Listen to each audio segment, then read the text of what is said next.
Kalau wishlist saya yang paling jauh ya mungkin Everest, kayak ya Everest. Apakah nggak takut hilang di Everest? Nggak usah takut Nggak gitu. usah takut Karena kita bisa ngeliat potensi diri kita gitu. Ya percaya diri dulu. Percaya diri dan percaya Allah. Iya.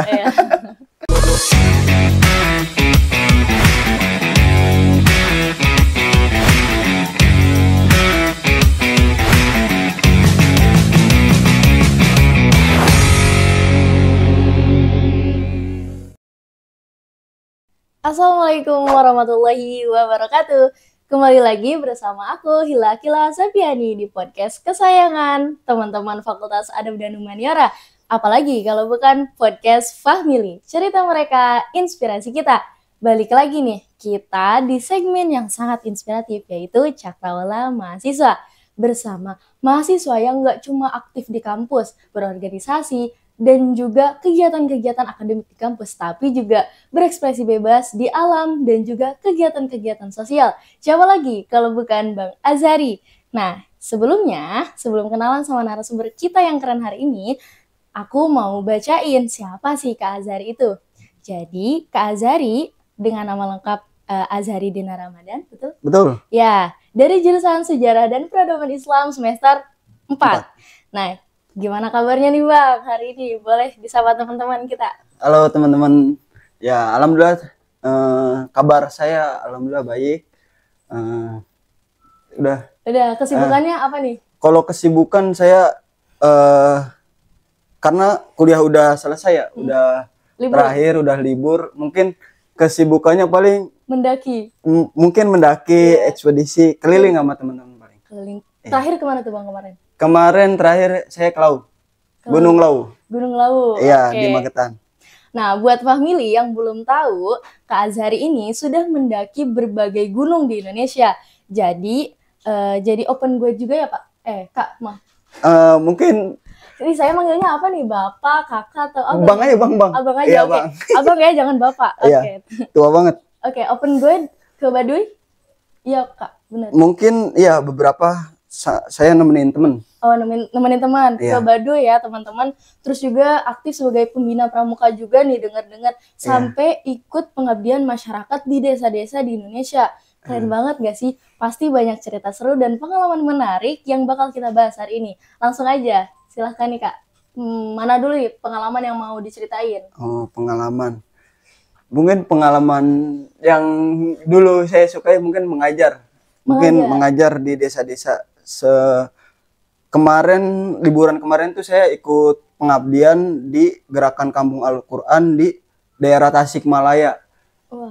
Jadi pengalamannya ya seru, kita belajar dengan anak-anak, terus saya juga membuat program sekolah alam. Jadi kita nih belajar bukan cuma di kelas doang, tapi bisa di kayak saung di sawah, tengah-tengah sawah kayak gitu, biar anak-anak juga refreshing. Nggak bosen dengan lingkungan sekitar. Sekolah alam, maksudnya anak-anaknya diajak mendaki juga nggak? Enggak.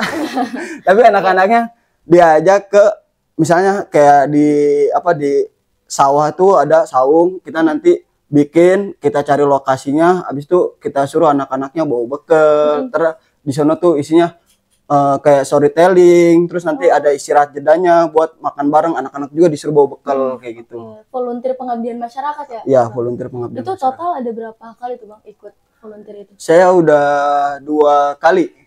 Yang pertama di Tasikmalaya, yang kedua di Ciwidey. Wah, Ciwidey. Iya, itu bagus banget Ciwidey. Yang paling berkesan Tasik atau Ciwidey ini? Kalau saya karena lebih lama di Tasik, hampir sebulan lah di Tasik, seperti KKN, lebih kerasa di Tasik walaupun udaranya dingin ya, tapi masyarakatnya hangat. Asik. Dingin tapi hangat ya. Iya. Nah, aku nih pengen ini Kak. Kemarin kan abis dari Gunung Lawu ya? Iya, Gunung Lawu. Nah, berarti suka banget mendaki dong? Ya, alhamdulillah suka sih. Jadi hobi. Hobi. Biasanya kalau hobi mendaki itu namanya apa? Ada namanya nggak? Hobi mendaki paling kalau hiking ya? Hiking, terus kayak mountaineering. Beda kah hiking sama mountaineering? Kalau yang mountaineering tuh ada namanya Federasi Mountaineering Indonesia itu. Wah, ada lembaganya? Lembaganya ada. Kayak kemarin di Indofest juga saya kayak Indofest tuh lebaran anak gunung gitu. Jadi kayak event dan itu banyak dari brand-brand itu diskon-diskon kayak gitu. Jadi ibarat kata kayak lebaran anak gunung. Di sana juga ada kayak apa lembaga-lembaga buat pendakian kayak AFGI, Asosiasi Pemandu Gunung Indonesia kayak gitu. Oh, kayak pemandu gunung yang berarti yang kemarin apa yang lagi rame tuh? Juliana. Juliana ya di Brazil. Oke, kita masuk ke topik yang agak berat nih mungkin ya. Iya, boleh. Kita pengen tahu nih POV Juliana dari seorang pendaki kayak Bang Azarin yang sudah mendaki banyak gunung. Atau pasti pernah menjadi pemimpin dalam rombongannya nih, Bang. Iya. Nah, itu kan yang sepengetahuan saya, Juliana ini ada banyak lah versi-versinya gitu. Iya. Nah, itu kenapa dia bisa jatuh, kenapa dia bisa begini, begitulah. Nah, itu POV dari seorang pendaki kayak Abang nih, apa nih Bang yang mau dipaparkan gitu, disampaikan? Kalau saya diri saya sendiri yang pertama itu kita harus tahu potensi diri kita. Kalau kita ingin mendaki, terus kayak kita harus tahu treknya gimana, terus keadaan suasana udaranya itu bagaimana, hujan apa terang kayak gitu. Tapi kalau saya sendiri melihat kasus Juliana tuh ya lebih ke apa ya? Lebih mungkin dari dirinya sendiri, karena dia itu nggak bisa memastikan kita bisa selamat, kecuali diri kita sendiri gitu. Kan kita naik gunung, guide kan pasti bawa orang, misalnya satu guide tuh ada 4 orang apa 5 orang kayak gitu. Jadi dia harus memegang 5 orang tersebut. Kalau sendiri itu tetap saja kayak misalnya kalau diri kitanya lalai, ya kita bakal celaka. Mungkin dari diri sendiri gitu yang harus diperbaiki. Ada apa ya? Ada tanggapan mungkin daripada si guide-nya atau mungkin korban? Kalau dari saya ya, tanggapannya ke kasus ini? Ke kasus ini ya mungkin dari segi penanganan tim penyelamat tuh lebih harus lebih disiapkan lagi. Contoh kayak di setiap pendakian tuh ya benar, saya melihat podcast yang dari Kementerian Hutan tuh Tim SAR terus kayak harus ada di jalur pendakian tuh harus ada pos-pos buat kayak tim medis, terus barang-barangnya juga harus ada kayak gitu. Tapi denger ya, saya lumayan ngikutin juga sih kalau kasus ini. Katanya kan pendakian di gunung itu Rinjani, Gunung Rinjani itu estimasinya biasanya kan rata-rata tuh sekitar berhari-hari. Tapi ini tim penyelamat itu datang hanya beberapa jam aja nih. Itu apakah sudah masuk ke standar atau memang bagaimana nih tanggapan aja lah. Kalau tanggapan saya ya udah standar sih, tapi kalau standar nasional tapi belum internasional, karena itu kan banyak bule-bule lokal, terus habis itu ya itu jadi wajah Indonesia gitu. Kalau kita kalau dari tim Rinjaninya itu kurang memadai, jadi yang jelek juga kita semua kayak gitu. Negara kita. Tapi Bang Azarin ngelihat ke kasus itu ya, Juliana. Juliana, dan juga pasti dong teman-teman banyak, entah itu kita kan sering dengar ya ada orang yang hilang atau gimana gitu kan, yang tiba-tiba jatuh atau gimana. Ada nggak sih terbersit untuk kayaknya gue nggak naik gunung lagi deh, takut gitu, kapok gitu. Ada mungkin saya pertama kali naik Gunung Salak gitu. Saya naik pertama kali saya naik Gunung Salak. Itu berangkat itu tengah malam, tapi tidur dulu di base camp, baru berangkat naik itu jam 5:30. 5:30 saya dibagi dua tim. Jadi rombongan saya itu sampai jam 12:30 dan enggak 12:30 siang. Terus habis itu teman saya yang kloter kedua, kan saya nunggu di puncak. Teman saya yang rombongan tuh ada 5 orang 6 orang, itu sampai jam 2:30. Foto-foto bentar, habis itu turun, dan itu pas turun hujan, banjir. Saya segini selutut di gunung. Itu saya udah dibilang mau putus asa, pengen putus asa gitu. Tapi ya masa iya kita tinggal nama di gunung. Aduh, viral juga kan. Apa tuh namanya, katanya pulang tinggal ada nama di apa defaultnya apa Montenesia? Montenesia ya. Nanti viral di Montenesia, bahaya juga kan. Jangan ya teman-teman. Oke. Itu berarti pengalaman paling mengerikan. Paling mengerikan mungkin Salak itu. Oh iya, itu karena hujan juga ya. Hujan, terus saya juga ngebantuin ada yang ikut open trip tapi krunya kurang dia. Oh. Krunya kurang, terus dari segi apa? Dari segi anggota itu terlalu banyak. Jadi saya nemenin apa tim open trip tersebut kayak gitu. Oke. Kan itu kan yang agak serem nih. Kalau mistis, kita kan nggak bisa memungkiri, apalagi gunung-gunung yang terkenal mistis tuh kayak Gunung Pangrango, Gunung Gede gitu kan. Mungkin yang mistis juga itu Salak mistis, Lau mistis. Nah, soalnya kalau di Gunung Salak itu saya kan ngebantuin orang yang ikut open trip tuh. Jadi saya paling depan, saya tuntun, terus saya kasih tahu ini kaki sini. Soalnya kan banjir, jadi dia nggak kuat kakinya untuk nopang, jadi kagak nggak kuat berdiri. Saya suruh ini sini.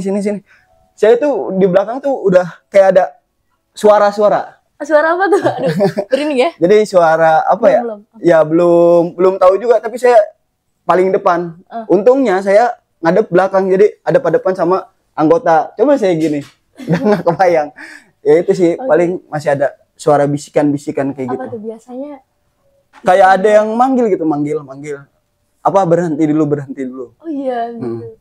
Oh itu biasanya gitu. Pengaruh apa ya, capek kah atau memang beneran angker nih gunungnya? Kalau dari saya ya mungkin ada sih beberapa gunung yang seperti itu, ada mitos-mitosnya juga, tapi ya, kalau saya ada pasar katanya. Kayak di Lau juga kan ada namanya Pasar Dieng, kita harus ngasih koin tuh. Apa? Ngelempar koin. Kalau kita lewat itu tengah malam, kita harus lempar koin di Pasar Dieng itu. Pasar Dieng itu benar-benar ada wujud pasarnya. Jadi sebelum warung yang almarhum Boyem tuh, yang warung tertinggi. Iya, warung terkenal itu ya. Ya, warung terkenal. Itu sebelum warung tuh nanti kita ngelewatin Pasar Dieng. Dan itu saya kemarin lewat situ tuh, kalau emang berkabut sendiri itu bisa nyasar. Oh. Kayak gitu. Soalnya banyak jalurnya. Kayak gitu. Oke. Tapi pernah nggak sampai kedapatan temen yang menghilang gara-gara hal mistis? Kok hal mistis belum dapat, soalnya yang saya pasti saya tungguin gitu. Oke. Semoga aja enggak ya. Iya. Jangan sampai. Aduh. Iya, tapi menurut Bang Azhari sendiri percaya nggak sama hal mistis seperti itu? Percaya, tapi lebih ke kitanya gitu. Lebih berpikiran positif aja. Jangan sampai terbawa suasana kayak gitu. Oke. Nah, dengar-dengar juga sering nih mengunjungi Baduy. Iya. Oke. Itu kayaknya seru nih topiknya. Gimana Baduy? Baduy berapa kali? Kalau saya ke Baduy itu 5 kali. Wah, banyak banget ya. Iya, 5 kali. Saya karena di Baduy itu bukan ada saudara, lebih ke di Baduy itu lebih kita jauh dari teknologi, kayak kita nggak bisa main HP, terus nggak ada listrik, dan itu lebih kita benar-benar refreshing. Kalau pengen refreshing benar-benar ya itu ke Baduy. Soalnya nggak ada apa-apa sama sekali, dan kita di situ tuh bukan cuman berwisata, tapi belajar sejarah juga, budaya kayak gitu. Oh, karena mahasiswa sejarah pasti yang dicarinya sejarah. Iya. Baduy ini ada 2. Ada 2 Baduy. Baduy luar sama Baduy dalam. Kalau Baduy luar tuh namanya Penamping, kalau Baduy dalam itu apa namanya? Baduy dalam Tangtu. Oke. Iya, namanya Tangtu. Kalau Abang masuk ke yang mana nih? Saya alhamdulillah udah semua. Udah semua. Baduy. Tapi kalau Baduy luar itu ada beberapa daerah juga yang belum, tapi kalau Baduy dalam udah semua. Kan Baduy dalam ada 3 desa, Cibeo, Cikesik, Cekertawana. Kalau Baduy luar, kalau Baduy luar itu banyak gitu. Oke. Iya. Kontroversi yang kita tahu, Baduy dalam itu tidak bisa dimasuki. Ada apakah di Baduy dalam? Di Baduy dalam yang nggak bisa dimasuki itu cuma. Boleh di-spill gak ke kita apa itu rahasia nih? Oh, enggak. Oke.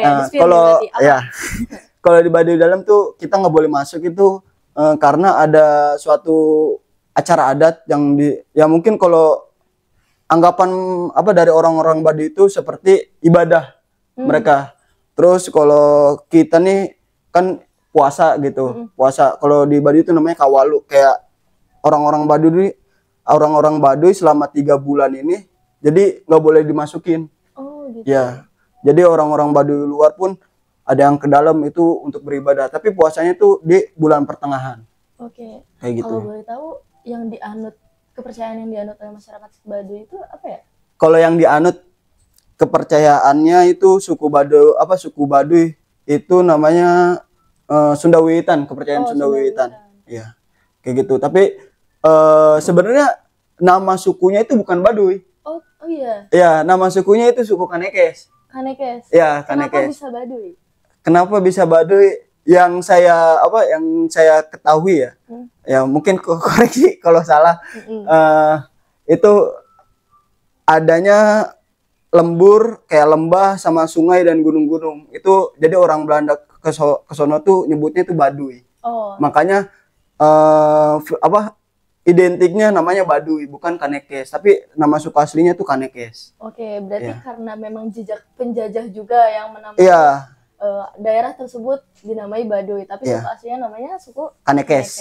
Ya, betul. Ada pengalaman paling berkesan nggak di antara tadi pengabdian masyarakat, volunteer, atau kita sebut terus pendakian sama Baduy ini? Mungkin yang paling berkesan saya ke Baduy. Baduy? Iya. Karena 5 kali juga? Iya. Mungkin ke Baduy itu lebih kita benar-benar walaupun di sono nggak ada kita misalnya nih ya mohon maaf kalau kita diburu seseorang kabur ke Baduy kita masih bisa hidup. Oh, iya. Karena di sana tuh bahan pangan itu ada semua. Kayak gimana tuh contohnya? Nasi, beras tuh umur di sana 30 tahun lebih gitu. Jadi beras tuh dia punya tempat penyimpanan namanya tuh leit, itu udah berpuluh-puluh tahun. Jadi udah disiapin kayak gitu. Jadi kalau saya kemarin itu yang paling berkesan diundang pernikahan. Bukan diundang sih, kebetulan ada pernikahan. Terus kita di dekat rumahnya. Oh, berhubung kenal juga. Berhubung kenal. Ya, akhirnya ya udah ikut acara pernikahan tersebut kayak gitu. Berarti memang sudah akrab ya dengan suku Baduy ini, teman-teman di suku Baduy. Nah, dengar-dengar lagi nih, wah banyak dengar-dengarnya. Makanya daripada dengar-dengar nih, kita langsung tanya aja sama narasumbernya. Jadi pembina pramuka juga? Wah. Iya, saya jadi pembina pramuka. Ini banyak sekali nih kegiatannya. Pembina pramuka itu dari kapan dan apakah masih gitu? Saya alhamdulillah masih jadi pembina pramuka di SDIT Matahari di Sekolah Islam Terpadu Matahari. Saya di sana jadi pembina pramuka. Dari kenapa jadi pembina pramuka? Saya dulu pas di pondok suka pramuka gitu. Oke, tapi di UIN lanjut nggak? Di UIN nggak lanjut karena saya terlalu banyak mengikat tuh, saya nggak bisa gerak kemana-mana. Oke. Ya kalau di UIN kan kita ya udah ikut pramuka UIN, terus ya udah terikat dengan organisasi tersebut. Ya udah mendingan saya di luar ngajar selagi itu bermanfaat buat anak-anak, kenapa enggak? Karena gitu. Memang hobi mengajar juga. Iya mungkin. Keren banget nih. Kalau misalnya kalau boleh tahu ya di pramuka sendiri kan ada tingkatannya. Iya. Apa tuh sekarang? Kalau dibilang sih udah pembina. Saya udah dapat sertifikat KMD. Apa itu KMD? KMD itu kursus mahar tingkat dasar. Kursus mahir tingkat dasar. Oke. Itu jadi syarat kita menjadi pembina, kita tuh harus KMD dulu. Oh, kakak pramuka berarti ya.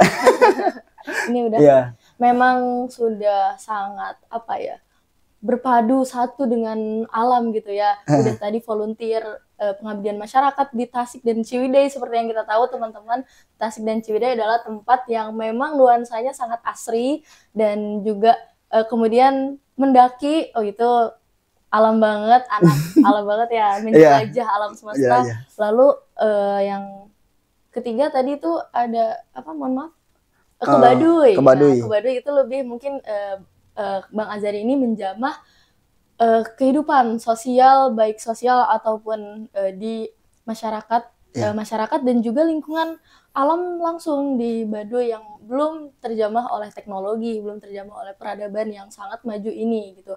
Nah, yang terakhir adalah Bang Azhari adalah pecinta alam dari kegiatan pramuka. Wah, ini sudah memang tidak diragukan lagi ya pecinta alamnya ini. Nah, mungkin dari banyaknya kegiatan itu, ada nggak sih hal yang memang bikin terkesan? Karena kan seperti ada pepatah Arab ya. Ada pepatah Arab yang mengatakan bahwa ini sih pepatah yang sering dipakai oleh para pecinta-pecinta alam nih. Iya. Yaitu pepatahnya gini, tafakkar fi khalqillah wala tafakkar fi dzatillah. Artinya kamu bertafakurlah kepada ciptaannya Allah, jangan bertafakur kepada zatnya Allah. Iya, nah, makanya kita bertafakur dengan cara tadabbur alam. Nah, ada nggak sih hal yang memang ketika mendaki, kebesaran Allah tuh sangat luar biasa, atau memang sampai menitikan air mata mungkin ketika mendaki gitu, bukan karena takut tapi gitu. Iya, mungkin ada sih, kayak kita tuh kan kita ingin melihat keindahan Allah Subhanahu wa taala ya. Jadi kita berusaha mendaki, terus ketika kita udah sampai puncak tuh merasa terbayar kayak gitu.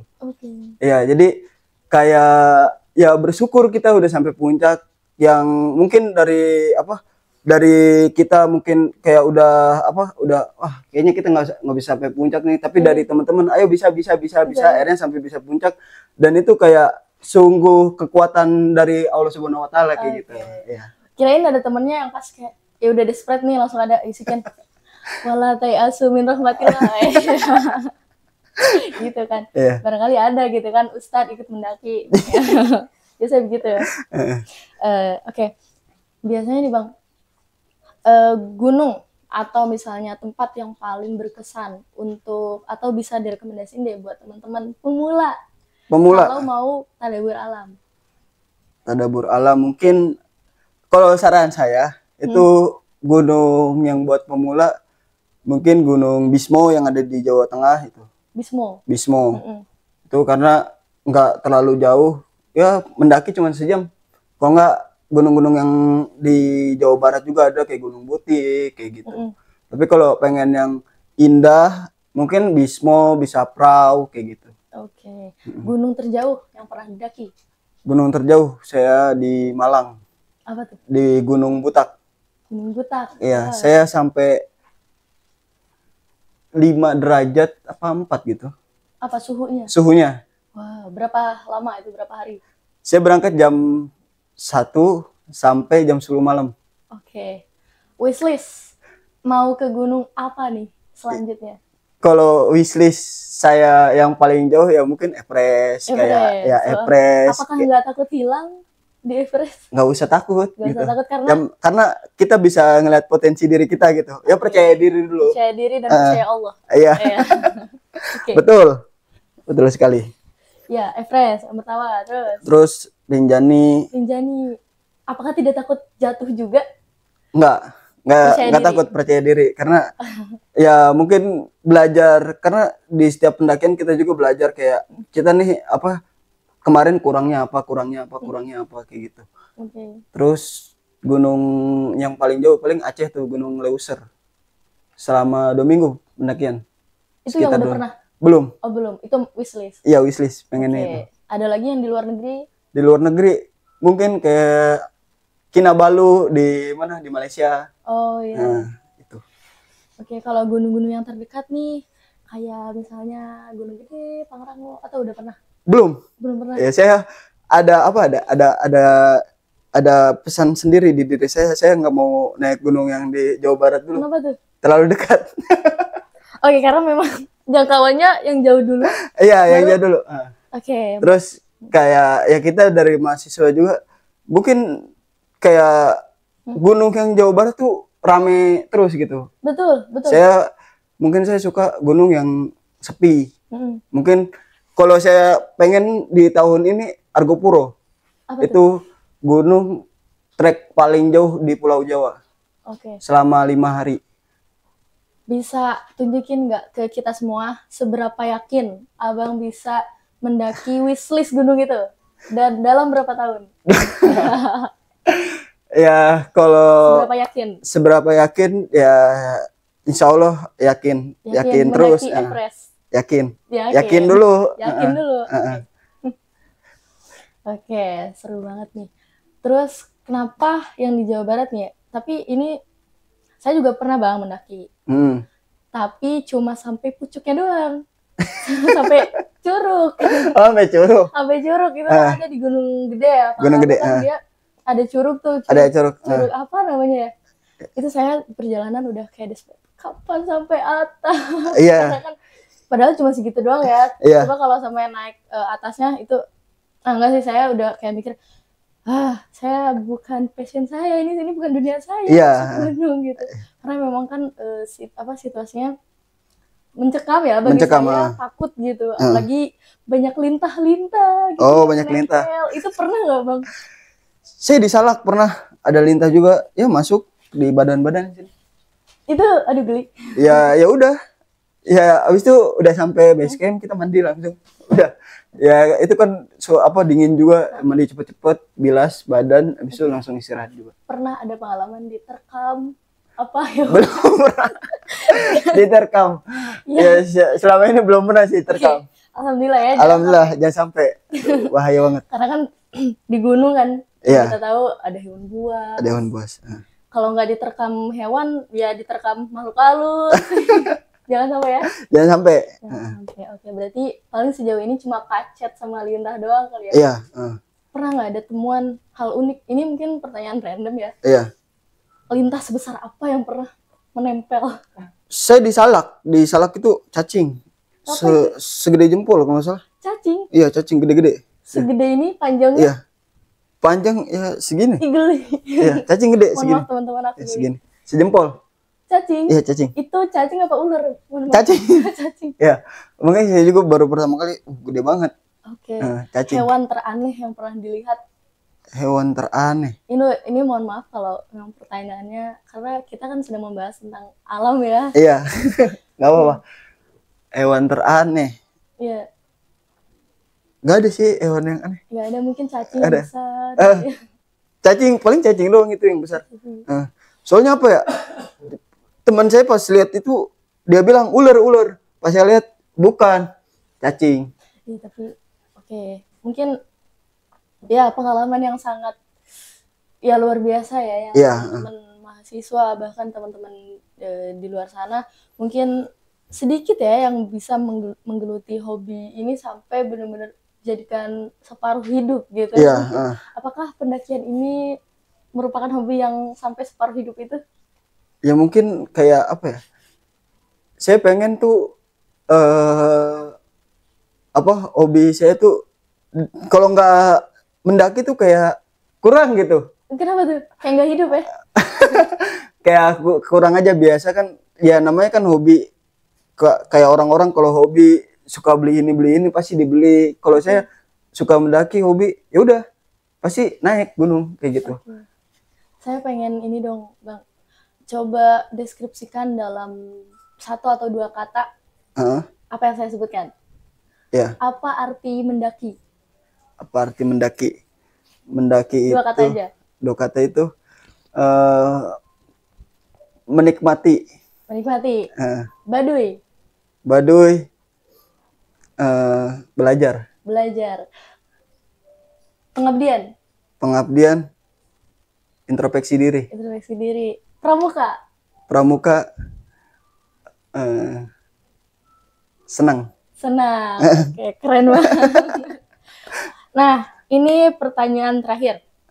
Dari segudang aktivitas yang ada di alam, baik itu di alam ataupun sosial, bagaimana Bang Azhari menyeimbangkan itu semua, balancing sama kuliah? Oh, ya. Apakah sempat nilai itu anjlok atau memang balance saja? Alhamdulillah sejauh ini saya kuliah nilai balance gitu.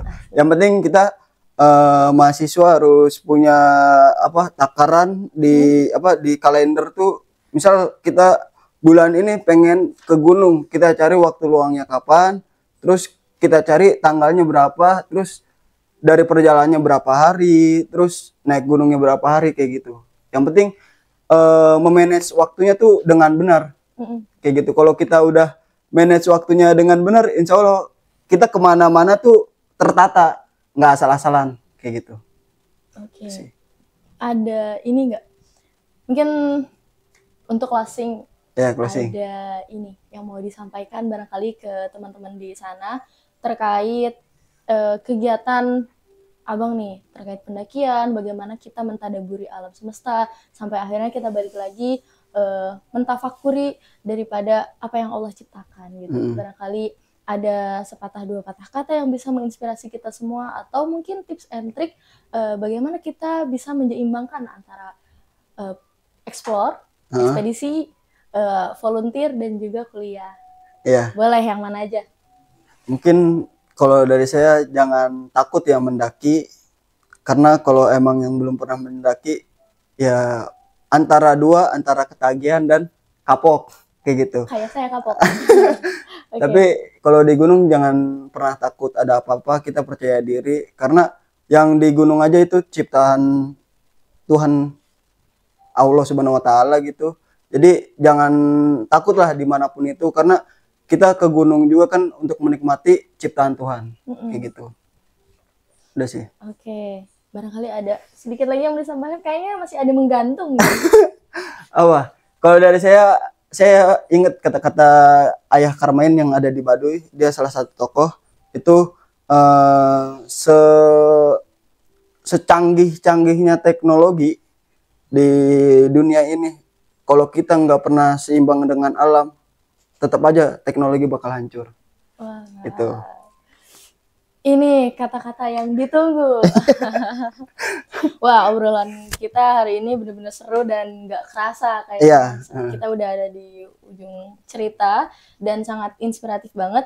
Banyak banget pelajaran dan insight yang bisa kita dapatkan dari obrolan kita hari ini. Mulai dari pendakian gunung, volunteer, kegiatan pramuka, juga sama bagaimana cara kita mentadaburi daripada ciptaan Allah Subhanahu wa taala ini ya teman-teman. Nah, juga tadi sampai ada tips manajemen waktu yang disampaikan oleh Bang Azhari, yang pastinya narasumber kita yang keren hari ini. Terima kasih sekali lagi ya Bang Azhari sudah hadir di sini. Nah, untuk family yang di rumah, jangan lupa terus ikuti podcast Family. Cerita mereka, inspirasi kita. Jangan lupa like, share, and subscribe agar channel kita terus berkembang dan maju. Sekian, wassalamualaikum.